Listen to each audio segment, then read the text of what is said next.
Están ustedes conectados a la serie Jesús revela su plan de amor en las profecías de Daniel y Apocalipsis. Con el asesoramiento del ingeniero Don Alberto Fuentes, mi hijo, y en el libreto total de este servidor Miguel Ángel Fuentes, les damos la bienvenida a esta serie que increíblemente va a ser para ustedes espectacular, nueva en el sentido de que vamos a escuchar y ver aportes que así hayamos estudiado las profecías, posiblemente no se nos habían mencionado. Hoy en el capítulo 5, entendiendo la estatua de Nabucodonosor, su primera parte, vamos a hablar mucho de historia, porque es que la historia va de la mano con la profecía. La profecía es certificada con la historia.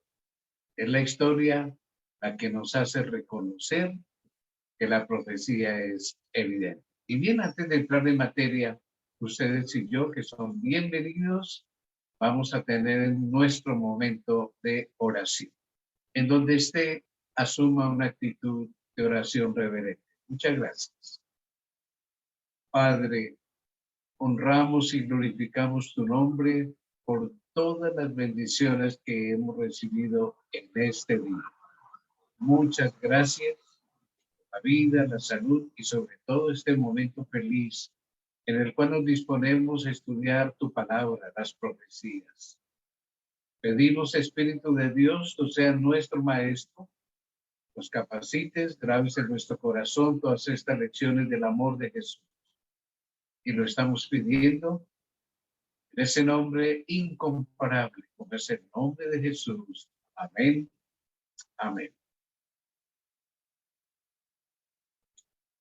Necesariamente, después de que tuvimos acá una pequeña vacación, tenemos que hacer un recuento de lo que ya vimos. En el capítulo 1 de Daniel estudiamos acerca de cómo el cautiverio lleva a muchos de los nobles a Babilonia, entre ellos Daniel y sus 3 compañeros. En el capítulo 2 vimos cómo el rey de turno, Nabucodonosor II, tiene un sueño. Dios utiliza un rey pagano para manifestar sus planes hasta el final, desde el tiempo de Babilonia hasta el final. Y ese sueño fue mediante una estatua que la mayoría de nosotros conocemos y nadie pudo interpretar ese sueño, solo Daniel, después, lógicamente, de una vigilia de oración con el Señor y sus compañeros y él postrados, el Señor le revela a Daniel el sueño. Y Daniel le dijo, aquí, oh rey, tú veías una grande imagen imponente, impresionante, cuya cabeza era de oro, sus brazos de plata, su vientre y sus muslos de bronce, sus piernas de hierro y sus pies, sus dedos, sus 10 dedos, en parte de hierro y en parte de barro cocido. Y estabas mirando cuando de pronto una piedra no lanzada con mano humana hirió a la imagen en sus pies y se desbarató íntegra la imagen, se hizo pedazos y fue llevada por el viento y nunca más se la encontró. Y la piedra creció tanto que llenó la tierra. Y en la interpretación, Daniel, alcanzamos a leer el capítulo 2, que le dijo, tú eres aquella cabeza de oro. Y al final, Dios establecerá un reino que nunca jamás será dado a otra persona. Él perdonará para siempre. Pero debes saber que después de ti se va a levantar un imperio, un reino menor que tuyo, y un tercer reino de bronce, y un cuarto reino que será fuerte como el hierro, y finalmente un reino dividido en 10 partes. Hasta ahí, pues, nuestro capítulo 2 y nuestro repaso. Ahora concentrémonos en la interpretación que muchos conocemos, pero posiblemente a la luz de la historia hay cositas que no sabemos. Tú eres aquella cabeza de oro. Coloquémoslo en pantalla para recordar esa frase que lógicamente nos va a dar la clave. Pero antes de ello, tenemos que enfatizar lo siguiente, lo que dice Isaías 46, versículos 9 y 10. Acordaos de las cosas pasadas desde los tiempos antiguos, porque yo soy Dios y no hay otro Dios y nada hay semejante a mí, que anuncio lo por venir desde el principio y desde la antigüedad, lo que aún no era hecho, que digo, mi consejo permanecerá y haré todo lo que quiero. Anuncio lo por venir desde el principio. Solo Dios sabe el futuro. Y eso es evidente en el estudio de las profecías. Y haré todo lo que quiero.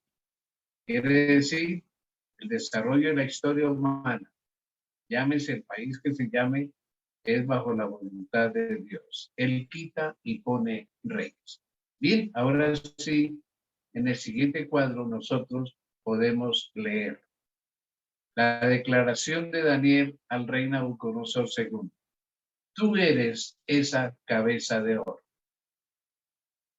La mayoría de teólogos adventistas colocan como fecha del imperio neobabilónico, porque estuvo un primer reino babilónico unos 200 años antes de esta fecha.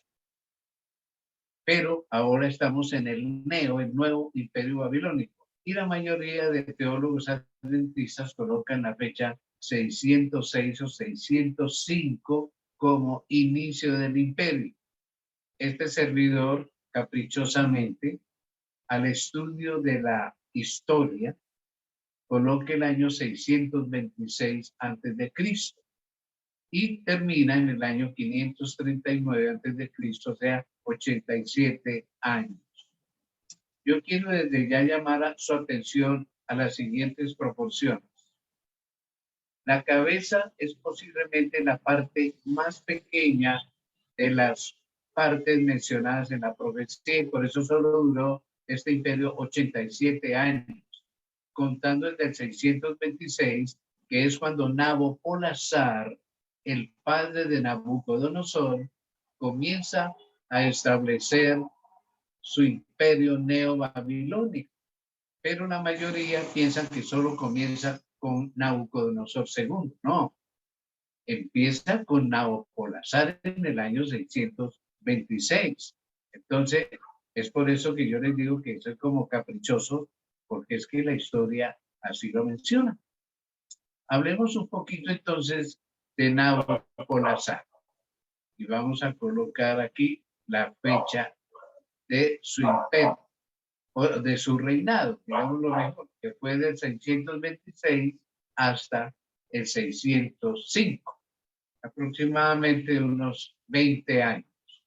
Él conquista todo lo que era parte de Media, de Persia, conquista lo que fue de Asiria, de Siria, y entonces, ya en su parte final, le encarga a su hijo Nabucodonosor que vayan enfrente en una batalla en la ciudad de Carquemis, al norte de Palestina, al faraón egipcio, porque el egipcio había llegado hasta el norte de Palestina en sus dominios. Entonces, es ahí cuando va a haber justamente ese enlace de Nabopolassar con Nabucodonosor.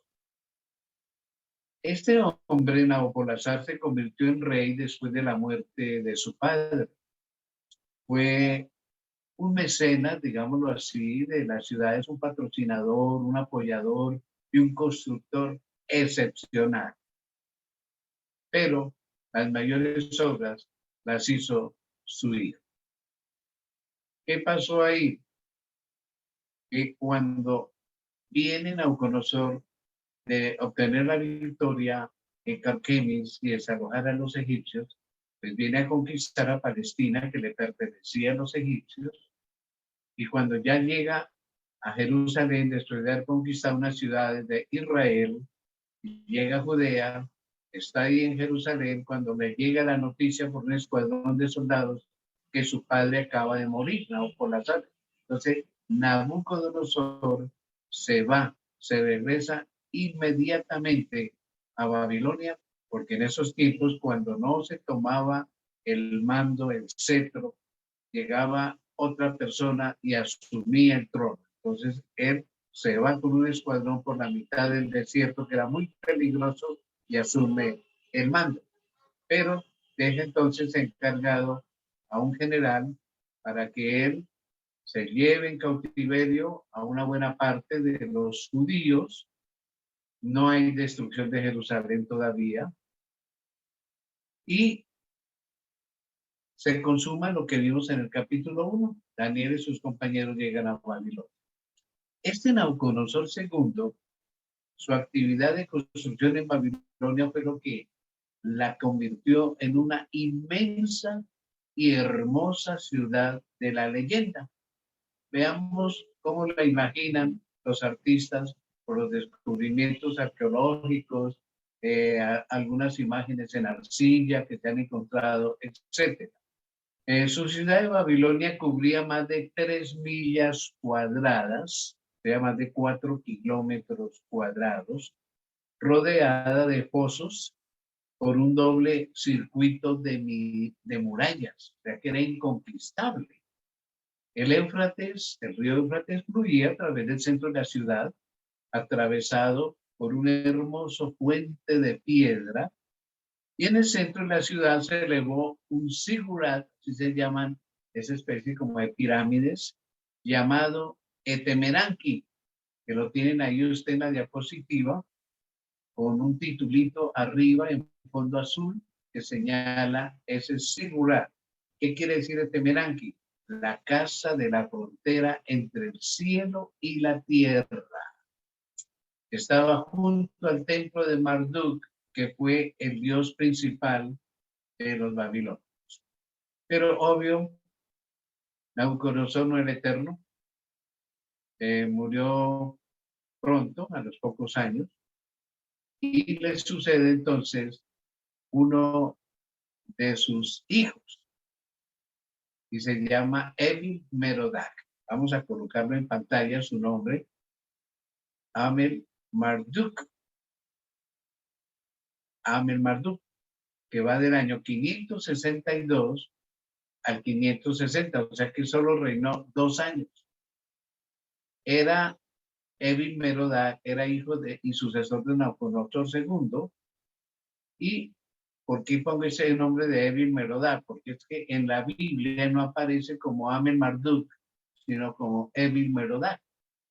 Solo reinó 2 años y de acuerdo con el libro bíblico de los reyes, él indultó, perdonó y liberó al rey Joaquín de Judá, que había estado prisionero en Babilonia durante 37 años.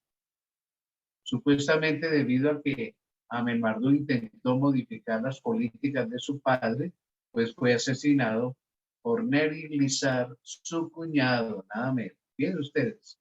Entonces coloquemos el nombre de Neriglissar. Él reina del 560 al 556. Noten que vamos de para atrás hasta llegar al año 1, donde supuestamente se cree nació Jesús, pero no nació en el año 1. Neriglissar parece haber sido un gobernante un poquito más estable, aunque solo reinó 4 años, realizando una serie de obras públicas, restaurando templos y otras construcciones. Dirigió campañas militares exitosas contra lo que se llamó la región de Cilicia, que había amenazado los intereses de Babilonia, por supuesto. Y Neriglissar, sin embargo, reinó solo 4 años, siendo sucedido por el joven Lavashi Marduk. Ahí lo tenemos el nombre en pantalla. Y este es el año 556. Fue un rey de Babilonia, hijo de Neriglissar, sucedió a su padre cuando aún era un niño, después del reinado de 4 años de Neriglissar, pero fue asesinado en una conspiración solo 9 meses después de su toma de posesión, tras lo que Nabonido fue elegido como el nuevo rey. Y vamos a colocarlo en pantalla, a Nabonido. Él reina del 556 al 539 a.C., o sea, 17 años. Este es el que más reinó. Ahora note, Nabopolassar es padre de Nabucodonosor. Y ahora Nabonido viene a ser un descendiente de Nabucodonosor. Algunos piensan que fue como un nieto. Durante largos periodos se le confió el mando a su hijo, él, Nabonido, le confió el mando a su príncipe Baltasar, su hijo, de Babilonia. Era un niño capaz, era un militar, Nabonido, muy capaz, pero era un pobre político. Malo para relaciones políticas. Todo esto lo hizo un tanto impopular entre muchos de sus súbditos, particularmente entre los sacerdotes y la clase militar. Y no obstante, reinó 17 años. Los sacerdotes de Marduk, que es el dios principal de Babilonia, quiero recordarles algo que mencioné en un tema anterior, se encontraron cerca de 200 templos paganos en Babilonia, ya que había un politeísmo impresionante, pero Marduk era como el padre de todos los demás dioses. Entonces los sacerdotes de Marduk odiaban a Nabonido debido a su supresión del culto a Marduk y su elevación del culto a la diosa de la luna que se llamó Sin. Cuando Ciro II, el Grande, conquistó Babilonia, pues se describió a sí mismo como el Salvador elegido por Marduk. Así dijo Ciro, que fue elegido por Marduk para restaurar el orden y la justicia y, claro, echarse al bolsillo a los babilonios. Hacia el este, los persas habían estado incrementando su fuerza y Ciro II, el Grande, era muy popular ya en Babilonia. Ha perdurado la sensación de una imagen negativa en la literatura judía basada en la religión de Nabonido, como en los trabajos de Flavio Josefus, que fue un historiador judío de ese tiempo, y los judíos pues recibieron inicialmente a los persas también como libertador, porque no quisieron mucho a Nabonido, igual que los sacerdotes y los militares de Babilonia. No sé cómo pudo reinar 17 años este hombre. Vamos entonces al año 539. Ciro invade el imperio babilonio. Y claro, Nabonido envió a su hijo Baltasar para alejar el enorme ejército persa que está invadiendo el imperio babilónico. Sin embargo, ya superado en número masivamente, pues Baltasar, su hijo, fue traicionado por un hombre que recuerda la historia con el nombre de Gobrias, que era gobernador de Asiria, quien cambió sus fuerzas, sus ejércitos y los puso al lado de los persas. Entonces, las fuerzas de Babilonia fueron abrumadas, derrotadas en una batalla que se llamó Opis, y Nabonido huyó a un sitio que se llama Borsippa. Y el 2 de octubre, después de que los ingenieros de Ciro hubieran desviado las aguas del Éufrates que pasaba por debajo de las murallas de Babilonia, pues entonces, como dice la historia, anotémoslo aquí en pantalla, los soldados de Ciro entraron a Babilonia sin luchar. En las obras de Genofonte, que es un historiador griego, se dice que Baltasar de Babilonia fue asesinado. Nabonido se rindió y fue deportado. Entonces los guardias fueron colocados a las puertas del gran templo de Bel, otro dios, donde los servicios continuaron sin interrupción. Y Ciro entonces llega a Babilonia el 3 de octubre. Y Gobrias actuó por él en su ausencia y Gobrias luego fue nombrado gobernador de la provincia de Babilonia. Ustedes dirán, bueno, ¿y por qué nos da todos estos datos históricos? Porque es que a veces, como vamos a ver ahora más adelante, pareciera que la profecía no se va a cumplir, sobre todo con los persas. La profecía pareciera que no se iba a cumplir por todo lo que sucedió y que yo se lo voy a mostrar esta noche. Y lógico, esta noche no terminaremos, vamos a seguir en la próxima sesión.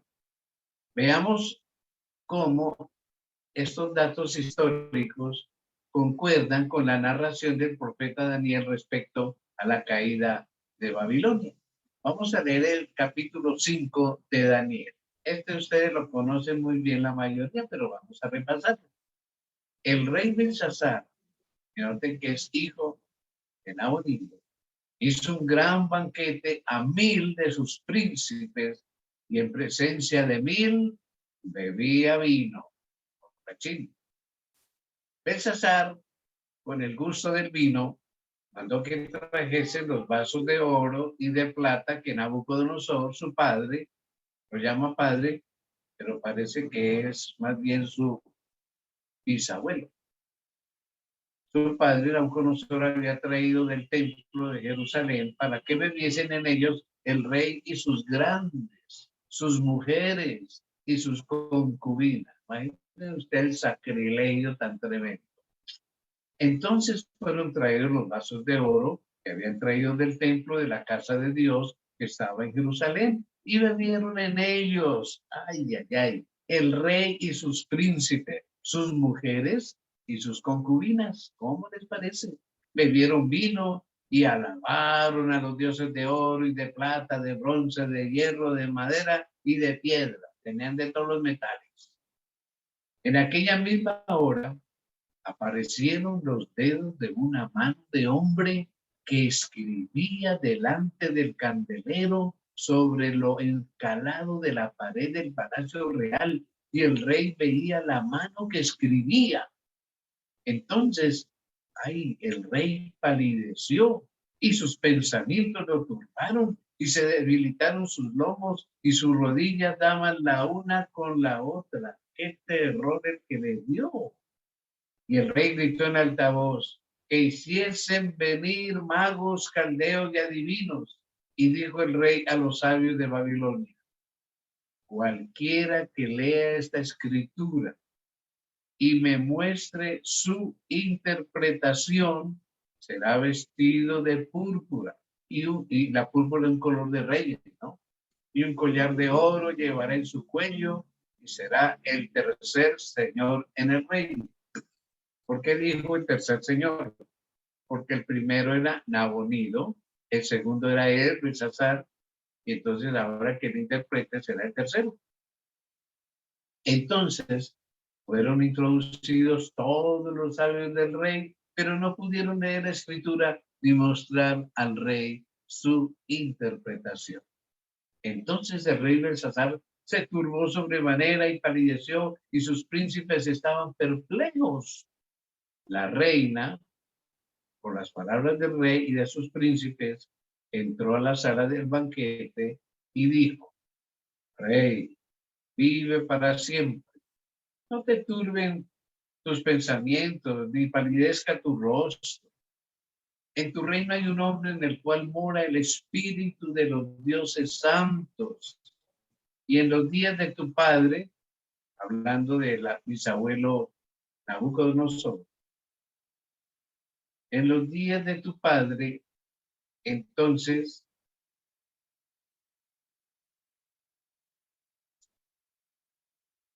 se halló en él luz e inteligencia y sabiduría como sabiduría de los dioses, o sea, en Daniel, al que el rey Nabucodonosor, tu padre, oh rey, constituyó jefe sobre todos los magos, astrólogos, caldeos y adivinos. Por cuanto fue hallado en él mayor espíritu y ciencia y entendimiento para interpretar sueños y descifrar enigmas y resolver dudas. Digamos, esto es en Daniel, al cual el rey puso por nombre Belsasar. Llámese pues ahora Daniel y él te dará la interpretación. Muchos suponen que esta dama que le da el consejo a Belsasar es la madre de él. Sigue diciendo el relato. Entonces, Daniel fue traído delante del rey. Y dijo el rey a Daniel: ¿eres tú aquel Daniel de los hijos de la cautividad de Judá que mi padre trajo de Judea? Yo he oído de ti, que el espíritu de los dioses santos está en ti, y que en ti se halló luz, entendimiento y mayor sabiduría. Aunque es pagano, reconoce algo de Dios, ¿no? Y ahora fueron traídos delante de mis sabios y astrólogos para que leyesen esta escritura y me diesen su interpretación, pero no han podido mostrarme la interpretación del asunto. Yo pues he oído de ti que puedes dar interpretaciones y resolver dificultades. Sigamos. Si ahora puedes leer esta escritura y darme su interpretación, serás vestido de púrpura como un rey, y un collar de oro llevarás en tu cuello, y serás el tercer señor en el reino. Quiere decir que Daniel en el tiempo no estaba ejerciendo ningún cargo. Entonces Daniel respondió y dijo delante del rey: tus dones, tus regalos sean para ti, y da tus recompensas a otros. Qué humildad la de Daniel, ¿no? Leeré la escritura al rey y le daré la interpretación. El Altísimo Dios, oh rey, dio a Nabucodonosor tu padre el reino y la grandeza, la gloria y la majestad. Y por la grandeza que le dio, todos los pueblos, naciones y lenguas temblaban y temían delante de él.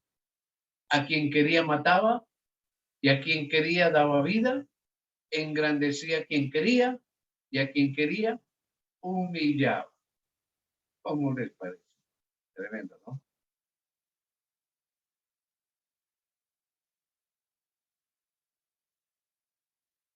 Mas cuando su corazón se ensoberbeció y su espíritu se endureció en su orgullo, fue depuesto del trono de su reino y despojado de su gloria, y fue echado entre los hijos de los hombres, y su mente se hizo semejante a la de las bestias, y con los asnos monteses fue su morada, y hierba le hicieron comer como a buey, y su cuerpo fue mojado con el rocío del cielo, hasta que reconoció que el Altísimo Dios tiene dominio sobre el reino de los hombres y que pone sobre él al que le place. Y tú, su hijo Belsasar, note que siempre utiliza el término padre e hijo porque así se acostumbraba en la antigüedad, si fuera nieto o bisnieto. Y tú, su hijo Belsasar, no has humillado tu corazón sabiendo todo esto que le pasó a Nabucodonosor, sino que contra el Señor del cielo te has ensoberbecido e hiciste traer delante de ti los vasos de su casa, y tú y tus grandes, tus mujeres y tus concubinas, bebiste vino en ellos. Además de esto, diste alabanza a dioses de plata y oro, de bronce, de hierro, de madera y de piedra, que ni ven, ni oyen, ni saben. Y al Dios en cuya mano está tu vida y cuyos son todos tus caminos, nunca honraste. Entonces, de su presencia fue enviada la mano que trazó esta escritura. La escritura que trazó es Mene, Mene, Tekel, Uparsi. Esta es la interpretación del asunto. Escucha bien. Mene quiere decir, contó Dios tu reino y le ha puesto fin. Muy tremendo. Tekel quiere decir, pesado ha sido en balanza y fuiste hallado falto. Parsi, reino ha sido roto y dado a los medos y a los persas. Entonces mandó Belsasar vestir a Daniel de púrpura y a poner en su cuello un collar de oro y proclamar que él era el tercer señor del reino. Y la historia de Daniel la corta aquí abruptamente para solo decir en una frase, la misma noche fue muerto Belsasar, rey de los caldeos. Y cuadra con el relato de Jenofonte, el historiador griego, donde dice que asesinaron a Belsasar. Esa misma noche entraron los persas. Se cumple la profecía cuando Daniel dijo, tú eres la cabeza de oro, Babilonia. Pero Daniel 2:39, anotémoslo, y después de ti se levantará otro reino inferior al tuyo.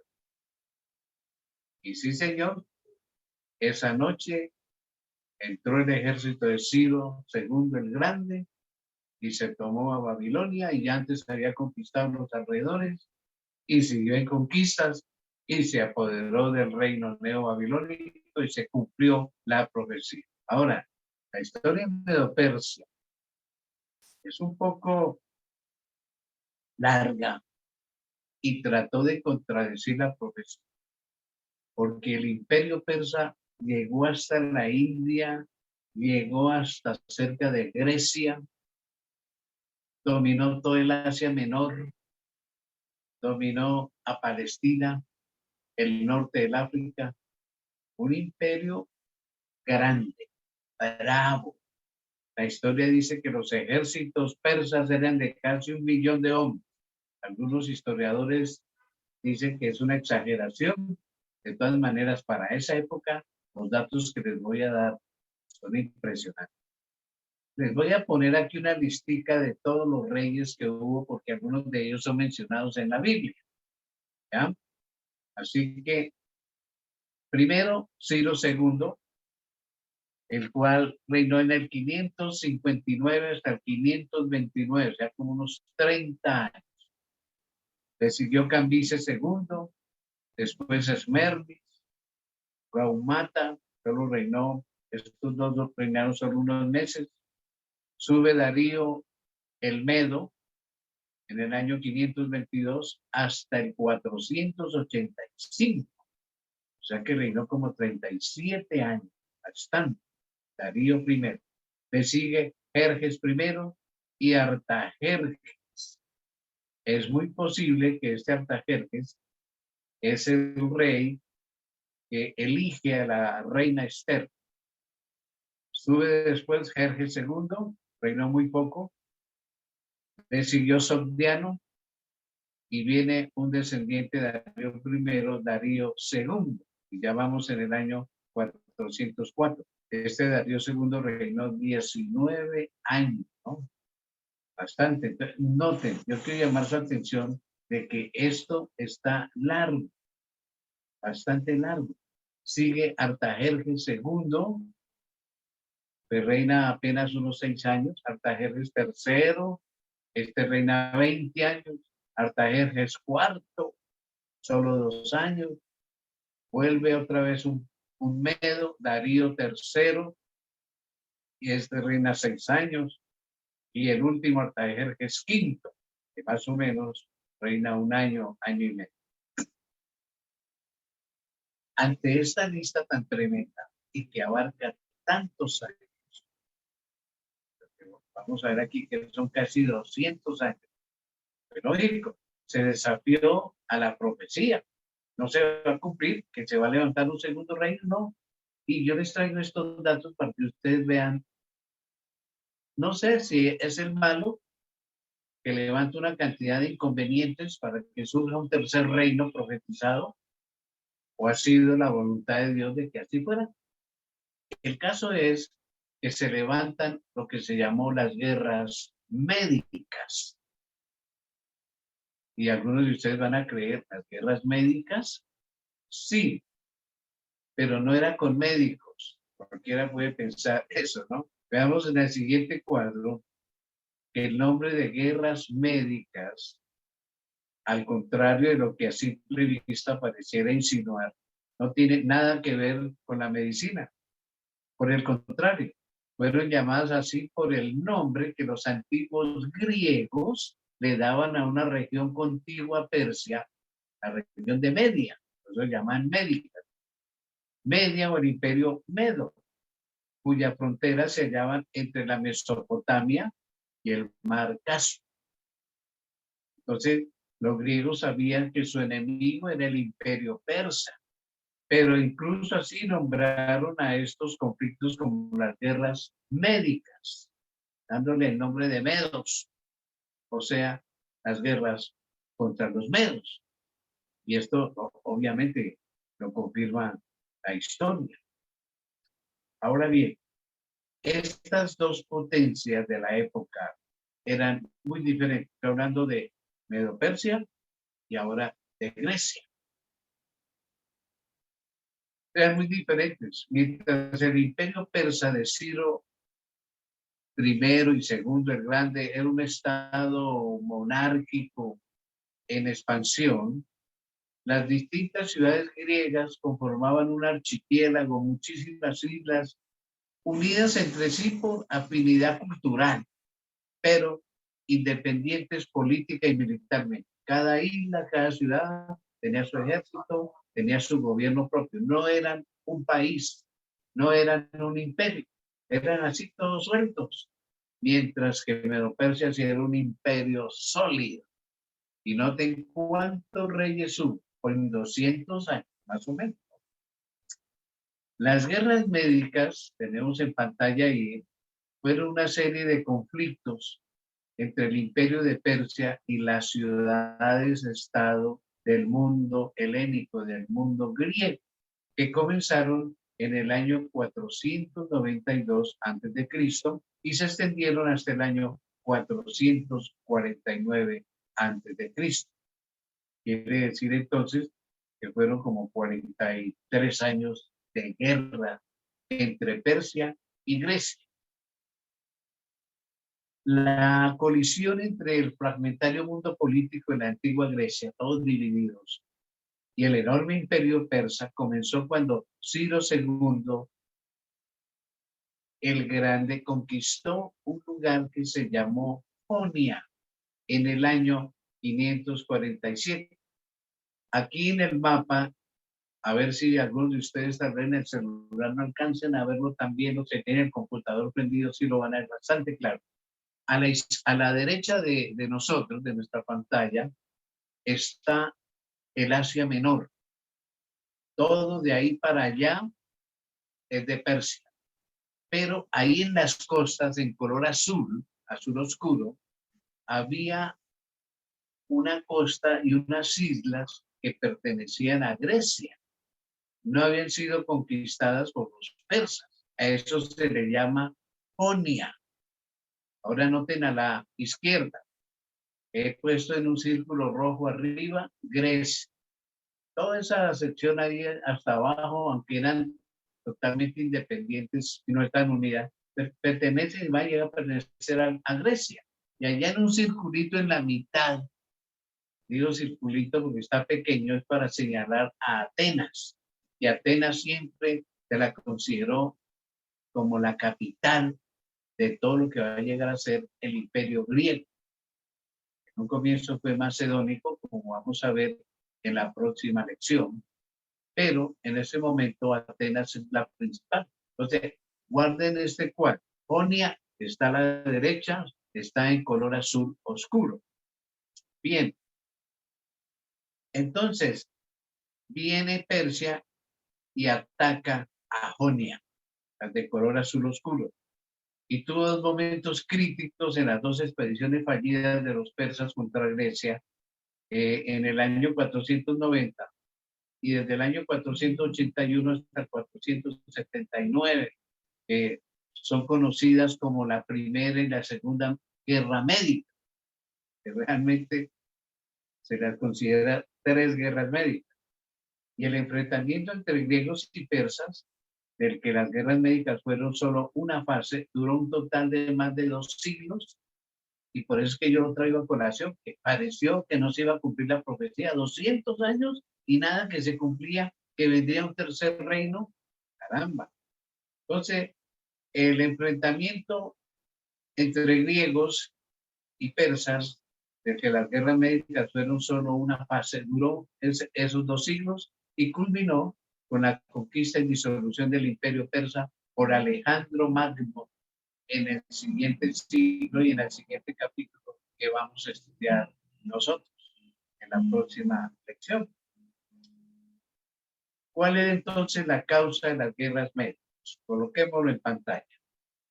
El imperio persa era una potencia expansiva del Asia. Todo lo conquistó hasta la India. ¡Qué barbaridad! Tremendo. Dominio que viene sobre Jonia, esa costa azulita allá, azul oscuro, que hoy es Turquía, y se le llamó en la antigüedad Asia Menor. Y entonces, otros territorios que antiguamente eran griegos y era fuente de conflictos y asperezas, Persia quiere ir y dominar también eso. Entonces, provoca una sensación de peligro a todas las ciudades e islas griegas. Ellos se tocan y Jonia se subleva, esa parte azulita oscura, contra Persia, y Darío I pues aplastó la sublevación y juró venganza contra Atenas por haber apoyado esa revuelta, esa sublevación. Y no te engañes, Atenas en el círculo rojito pequeñito. Está ahí distante por el mar Egeo. Las distancias realmente no son grandes ahí. Es un mar relativamente pequeño. Entonces, en base a eso, surge la Primera Guerra Médica, que más o menos tiene unos 2-3 años. La Primera Guerra Médica comenzó entonces con la conquista de Eretria, capital de Eubea. Aquí le he puesto en un círculo, noten a la izquierda, está el título de Grecia. Y más abajo hay un círculo un poco más pequeño, que es Eretria, la capital de una región que se llama Eubea, pero que pertenece a Grecia. Y hay un círculo todavía más pequeñito debajo del mediano, que es para señalar a Atenas. O sea que los persas se van al otro lado y ya están muy cerca de Atenas. Entonces, los persas, en represalia por la participación de esa ciudad Eretria en la revuelta jonia de las Islas Azul Oscuro, va a invadirla. De allí, las tropas persas marcharon a las llanuras de Maratón. Y la idea era invadir Atenas, sacando el mayor provecho de la caballería persa, que era tremenda. Eran muchísimos caballos. Entonces, invaden allá a Eretria y se van a conquistar el círculo pequeñito que es Atenas. Si ustedes escuchan un ruido en este momento de carros y música, es la gente aquí celebrando la victoria del nuevo presidente. Y que tengamos paciencia. Bien, en el siguiente cuadro entonces se produjo en el año 490 la célebre batalla de Maratón, en la que los atenienses, en vez de jugar a la defensiva, ellos no se defendieron, no, arremetieron contra las tropas persas recién desembarcadas. Noten ahí la parte azulita, que es el mar, y toda esa parte naranja son las tropas persas que desembarcan ahí. Pero en azul oscuro están las tropas de los griegos. Ahora bien, los griegos tenían un sistema muy inteligente. Ellos formaban lo que se llamaba la falange. La falange era que en el frente de los hombres había cualquier cantidad de soldados y detrás de ellos unas 6 filas y tenían unas lanzas de 6 metros de longitud. Y si caía uno de adelante, otro que estaba atrás lo reemplazaba y marchaban con los escudos y las lanzas. Y como las lanzas eran bien largas, pues iban arrollando a todos los que encontraran y todos marchaban a tiempo. Era como una pared que marchaba al tiempo. Las flechas que ustedes ven ahí, azul oscura, quiere decir que fueron marchando hacia los lados, tanto el lado derecho como el izquierdo, y envolvieron a los persas. Y aunque los persas eran numerosísimos y los griegos poquitos, los derrotaron y los persiguieron hasta sus propios barcos, se llenaron de pavor los persas y la historia dice que 8 de los barcos persas fueron capturados. ¿Cómo les parece? Dios en el timón ahí de la historia que parecía que no se iba a cumplir. En total, la historia dice que los persas sufrieron la desastrosa cantidad de 6.000 bajas. Para el tiempo ese, 6.000 es impresionante. Y de los griegos solamente cayeron 192. 6.000 persas y cayeron 192 griegos. Y lógico, tuvieron que retirarse. La experiencia además sirvió para que atenienses y espartanos, que eran totalmente casi enemigos, no la iban muy bien, pues firmaran un acuerdo de mutua protección, se unieron frente a la obvia amenaza del imperio persa en el año 481 a.C.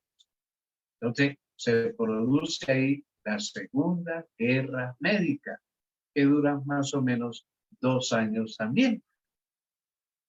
Pongámosla en pantalla. Tras la muerte del emperador Darío I, entonces surge su hijo Jerjes al trono persa. Y desde el principio él preparó una nueva invasión a Grecia. No se iba a quedar con esa derrota que sufrió su papá. Su primer gesto fue enviar emisarios, se preparó y los emisarios fueron a la mayoría de las ciudades griegas solicitándoles un tributo en agua y tierra, que prepararan mucha agua para los ejércitos persas y mucho territorio, como un gesto de sumisión que sería luego tomado en cuenta con misericordia de los persas. Los persas creían que le iban a invadir a Grecia. Se dice en la historia que los atenienses y los espartanos prefirieron arrojar a los emisarios persas a un pozo, asegurándoles que sí, ahí en el pozo van a tener todo el agua y toda la tierra que quieran. Y ahí se murieron. El ejército entonces de Jerjes, compuesto por entre 250.000 a 500.000 hombres, partió hacia Grecia en el año 480 a.C., cruzó el mar alcanzando la península griega. Y allí, vamos a ver el siguiente cuadro, en un paso estrecho entre las montañas conocido como las Termópilas, que quiere decir puertas calientes en griego. Y ustedes han visto hasta películas de ese acto heroico de las Termópilas. Los esperaba un destacamento de 300 soldados espartanos y 1.000 soldados de otras regiones cercanas.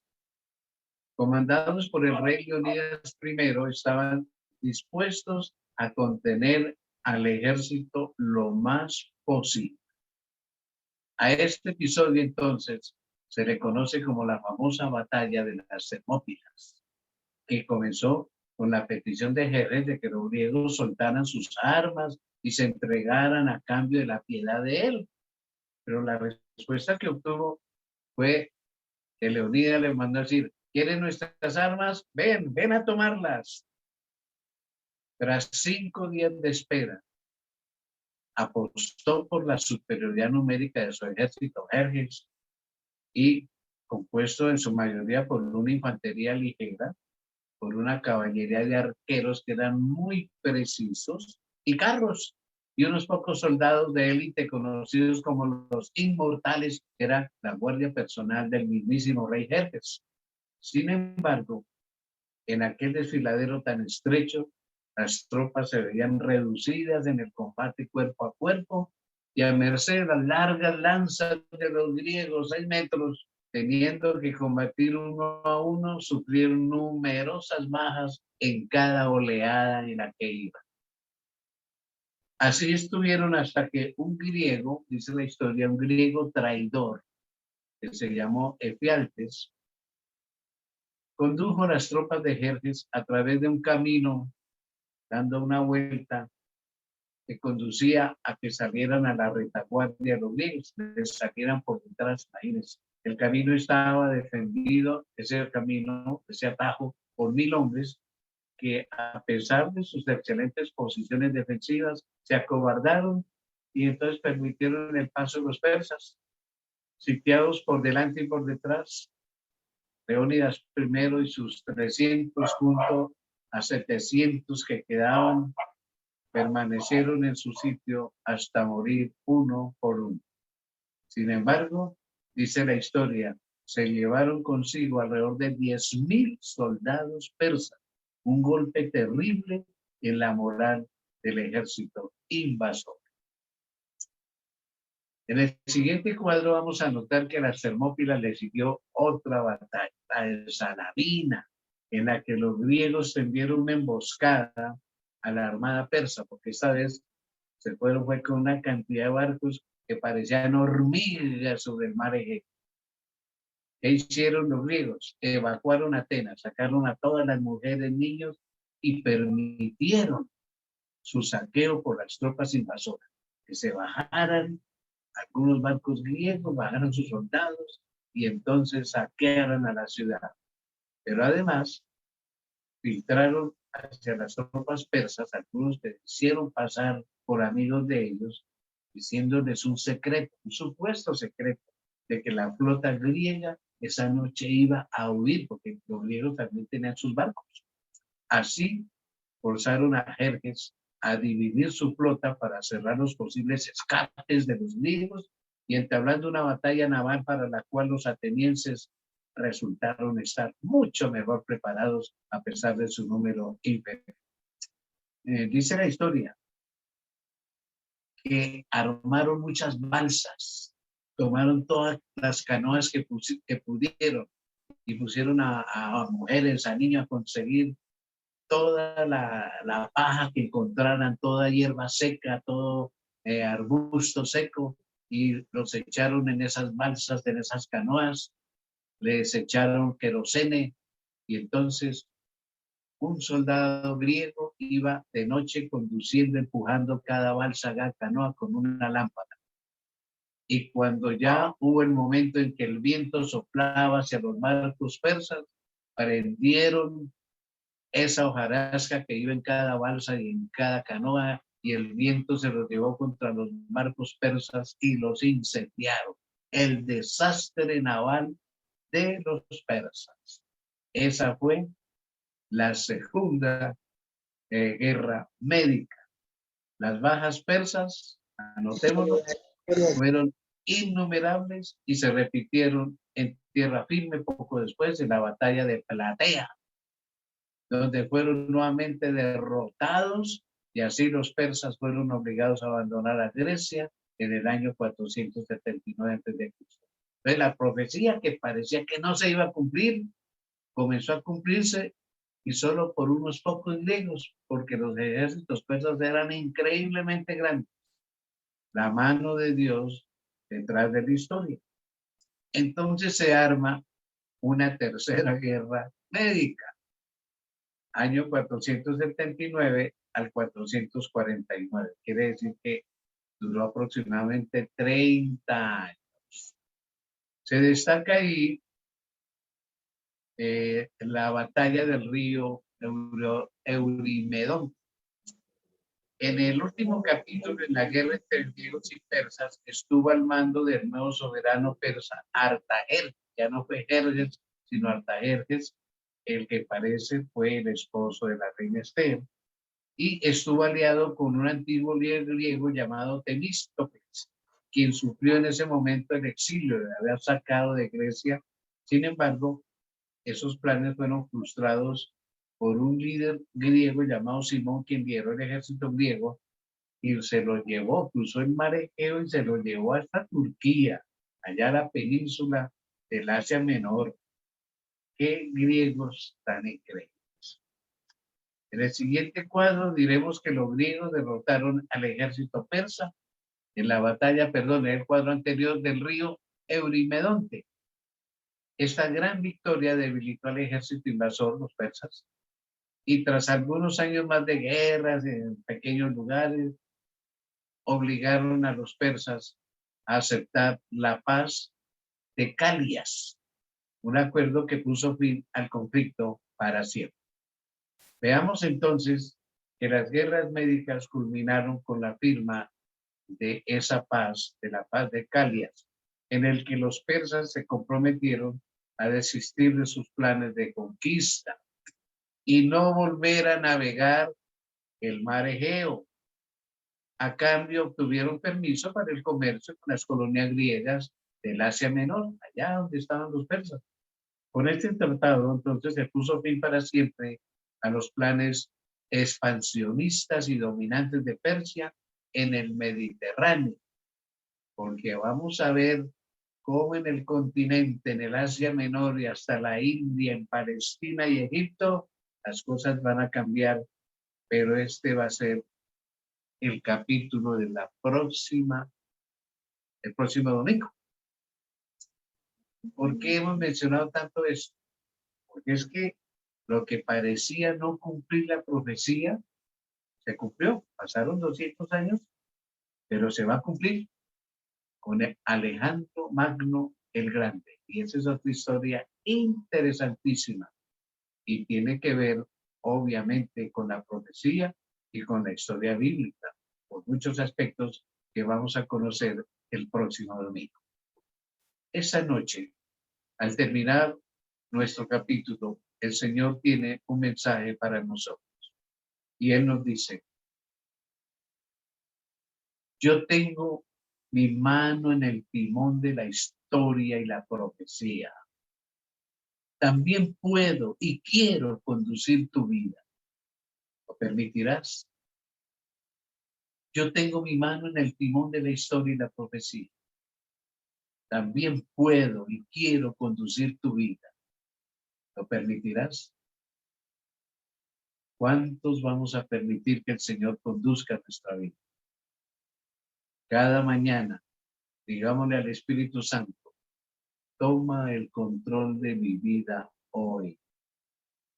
Lo que mire, lo que oiga, lo que hable, lo que piense, dirige, lo que haga, dirígelo tú, toma el control de mi vida. Eso es lo que quiere Jesús hacer con nosotros en la persona del Espíritu Santo. ¿Lo permitirás? Claro que sí. Y bien, como es nuestra costumbre en estas series bíblicas, damos oportunidad a preguntas, a inquietudes y aportes de parte de ustedes. Solo tienen que prender su micrófono y entonces trataremos de contestar sus inquietudes.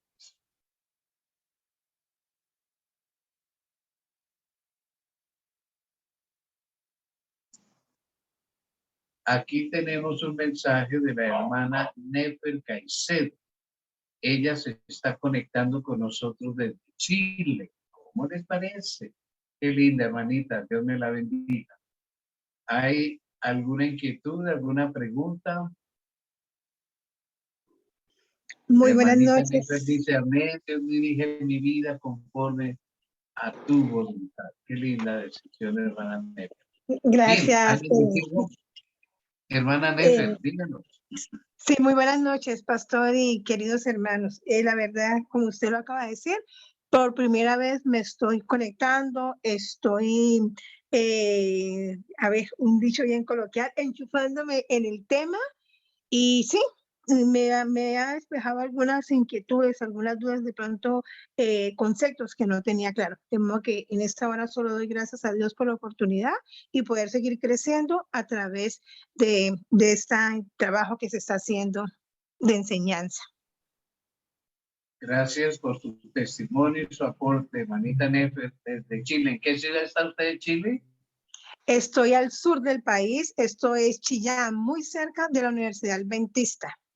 Sí, Sé que Chillán. la región se dice acá Chillán. Chillán, así es, pastor, Chillán.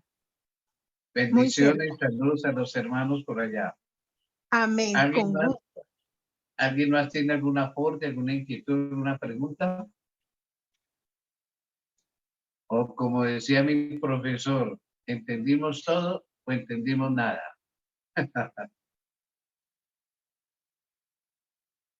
Bueno, entonces terminemos nuestra sesión, no sin antes, obviamente, dar gracias a Dios porque Él ha estado liderando la historia y la profecía. Padre, es hermoso estudiar tu palabra a la luz de la historia. Tú confirmas con tu mano al timón, confirmas tus propósitos. El amor de Jesús por sus hijos, por el final del plan de salvación, se ve paso a paso. Dirige nuestras vidas como has dirigido la historia y la profecía. Es nuestra súplica esta noche, en el nombre sagrado de Jesús. Amén. Amén. Queremos, mis hermanos, saludarlos, no sin antes decirles que el próximo capítulo seguirá siendo Entendiendo el Estatus de Nabucodonosor, su segunda parte. Va a ser supremamente interesante.